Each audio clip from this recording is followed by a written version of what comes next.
Chapter number 4 में next हम पढ़ते हैं international laws and conventions regarding children rights. बच्चों के हवाले से अब पहले हमने इस्लाम का जो पर्सपेक्टिव था वो पढ़ लिया है। अब इंटरनेशनल लॉज कौन से हैं, कन्वेंशंस कौन सी बनी हैं बच्चों के राइट्स को लेके। तो सबसे पहले डेफिनेशंस ऑफ इंटरनेशनल इंस्ट्रूमेंट्स हैं। डिक्लेरेशन, सबसे पहले declaration. A declaration articulates particular policy objectives and aspirations. A signatory country agrees with the principles but it is not legally bound. Declaration जो होता है ना, ये लीगली बाउंड नहीं होता, लेकिन ये कुछ पॉलिसीज़ पे काम करता है, कुछ इसके ऑब्जेक्टिव्स होते हैं। फिर है जी optional protocol. An optional protocol is an instrument that creates additional rights and obligations to a convention. यानी जो है इसके अंदर कुछ राइट्स और कुछ ड्यूटीज़ होती हैं। It is of an independent character and is subject to separate ratification. यानी ये गवर्नमेंट का कोई काम नहीं होता, बल्कि ये एक इंडिपेंडेंट ग्रुप ऑफ पीपल जो है ये खुद ये काम करता है, प्रोटोकॉल। फिर होता है कॉन्वेनेंट्स। Promise usually made in a contract whereby a party to the contract promises to do or not to do specific things। कुछ चीज़ें, मतलब ये कन्वेंशंस या कन्वेनेंट्स जो हैं ये कुछ चीज़ें करने का अहद करते हैं और कुछ का प्रॉमिस करते हैं कि वो चीज़ें नहीं करेंगे। ऐसे मिशन पे ये काम करते हैं। फिर हमारे पास आती हैं convention. Conventions are multilateral treaties with many parties open for participation by the entities entire international community. मतलब कन्वेंशन जो है इसके अंदर मुल्क, पूरी दुनिया में कोई भी मुल्क जो है वो पार्टिसिपेट कर सकता है, किसी ख़ास मकसद के लिए चलते हैं। Convention must be ratified by 20 countries, at least 20 countries इनके अंदर होने चाहिए। The countries accountable to the international communities. अब ये सारे जो हैं ये इंटरनेशनल कम्युनिटीज़ को जवाबदेह होते हैं। उसके बाद रिकमेंडेशन है। The act of recommending is that which recommends a command or favour anything procuring or trending to procure a favorable reception or to secure acceptance and adoption। यानी इसके अंदर किसी ना किसी चीज़ को रेकमेंड किया जाता है। फिर टर्म्स हैं। Signature declares that a country agrees with the principles of the convention but is not binding. यानी कोई कंट्री जो है वो एक चीज़ को अगर एक्सेप्ट करता है तो लेकिन वो बाउंड नहीं होता कि वो ज़रूर उसको एक्सेप्ट करेगा। उसके बाद हमारे पास रिजर्वेशन है। Reservation is the alteration of certain provisions of a treaty so as to render them unfavourable on the receiving state not incompatible with the objective and purpose of a treaty.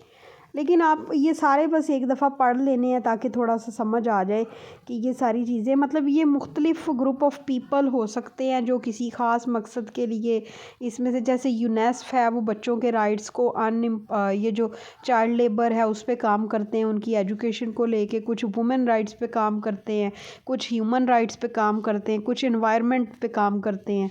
इस तरह ये different जो हैं वो बनते हैं, conventions भी और प्रोटोकॉल्स भी, और ये सारा जो भी हमने पढ़ा है तो बस इसको पढ़ लेना एक बार। ये अब जो history of child rights instruments declarations, कौन से डिक्लेरेशंस हुए हैं, इंस्ट्रूमेंट्स हुए हैं हिस्ट्री ऑफ चाइल्ड में। अब वो कहता है universal declaration of human right, इनके आपने नाम याद कर लेने हैं। Universal declaration of human rights कब हुआ था? 10 दिसंबर 1948 को हुआ था जनेवा के अंदर। यूनाइटेड जनरल असम्बली ने इसको डिक्लेयर किया था। इसके पूरे 30 आर्टिकल्स थे, यानी 30 आर्टिकल्स थे जिनमें इन्होंने लिखा था कि भाई हमने बच्चों के लिए क्या करना है, क्या रोकना है। सिग्नेटरीज़ यानी कितने कंट्रीज़ के अंदर सिग्नेचर करके आए थे, मतलब उन्होंने इसको एक्सेप्ट किया था 48। रेटिफाइड इन 1948 जो था उसके अंदर ये हुआ था। अब हम देखते हैं कि इस डिक्लेरेशन के सेलिएंट फीचर्स क्या हैं। Every human being is entitled to all the rights and freedom set forth in this declaration without a distinction of any kind such as race, sex, language, religion, political, national और social origin, property. यानी इनका मकसद क्या था कि हर एक को equal rights देने हैं, चाहे वो बच्चा है, बूढ़ा है, जवान है, रंग, नस्ल, रिलीजन उसका कोई भी है। तो इन्होंने इस मकसद के लिए ये जो universal declaration of human rights दिया था, तो इसमें बच्चों के राइट्स भी आ जाते हैं। नेक्स्ट है जी द मिलेनियम डिक्लेरेशन। 2000 में हुआ था, जिनेवा में हुआ था, यूनाइटेड जनरल असेंबली ने इसको डिक्लेयर किया था। 189 कंट्रीज़ इसके अंदर ऐड थे, 189 कंट्रीज़, और रेटिफाई हुआ था 2000 में। मतलब ये पाकिस्तान ने इसके अंदर जो शमूलियत की थी। सेलिएंट फीचर इसके क्या हैं?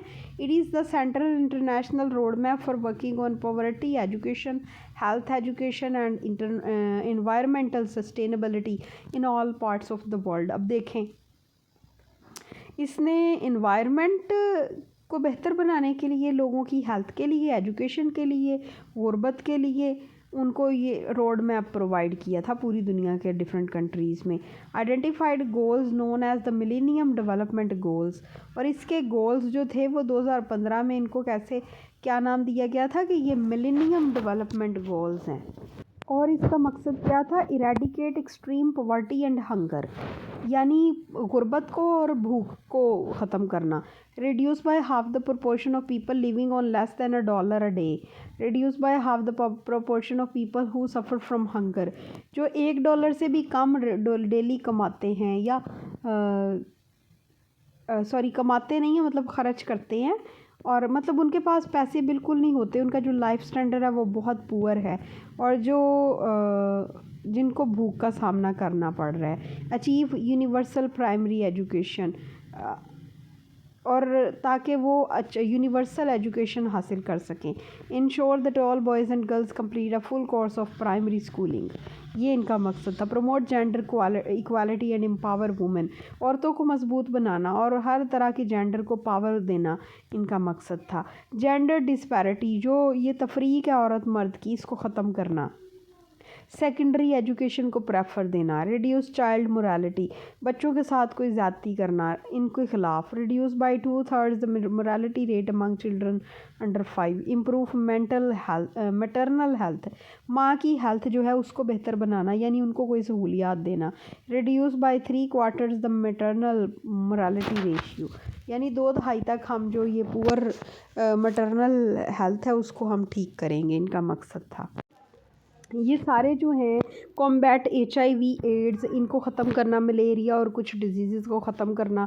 इंश्योर एनवायरमेंटल सस्टेनेबिलिटी, यानी पोल्यूशन को ख़त्म करना, हवा की आलूदगी, ज़मीन की, पीने का साफ़ पानी, ये सारा कुछ इसके लिए एफ़र्ट्स की। Develop a global partnership for development, पूरी दुनिया में एक दूसरे के साथ बिज़नेस करना, पार्टनरशिप्स करना, ताकि ज़्यादा से ज़्यादा ख़ुद को मजबूत बनाया जा सके।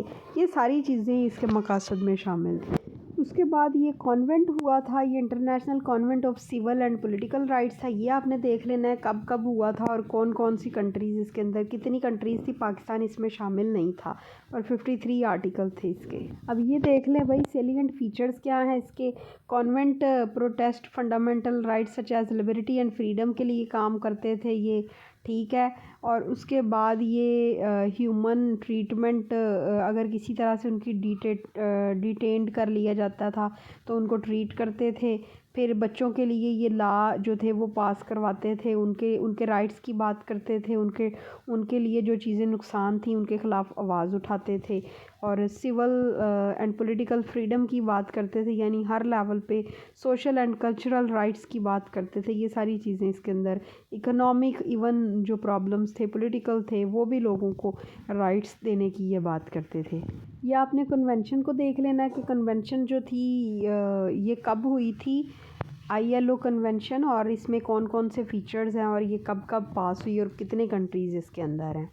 इसके जो कुछ फ़ीचर्स हैं उसके अंदर health, safety of morals, young persons shall not be less than 18 years, मतलब कोई भी जो चीज़ है वो अगर किसी ने करनी है, कोई फ़ैसला इंपॉर्टेंट डिसीजन करना है तो 18 ईयर्स से पहले नहीं, मतलब चाइल्ड के राइट्स की ही बात है ये। और भी बाकी जितनी भी चीज़ें हैं इसके अंदर, टेक्निकल एजुकेशन की बात की इन्होंने। फिर लॉज एंड रेगुलेशंस जो थे वो इन्होंने बनाए, उनकी एम्प्लॉयमेंट को इसकी इजाज़त देने के लिए। लेकिन 13 और 15 साल के जो बच्चे थे उनके लिए अगर काम है तो वो लाइट सा काम होना चाहिए, ठीक है, यानी उनकी हेल्थ के लिए हार्मफुल ना हो। फिर कोई भी किस्म का जो प्रेजुडाइस है, यानी तासुब वगैरह, फ़र्क नहीं होना चाहिए बच्चों के साथ किसी भी किस्म का। ये सारी चीज़ों पे इन्होंने बात की है, इसके सेलिएंट फीचर्स हैं। उसके बाद convention on the elimination of all forms of discrimination against women.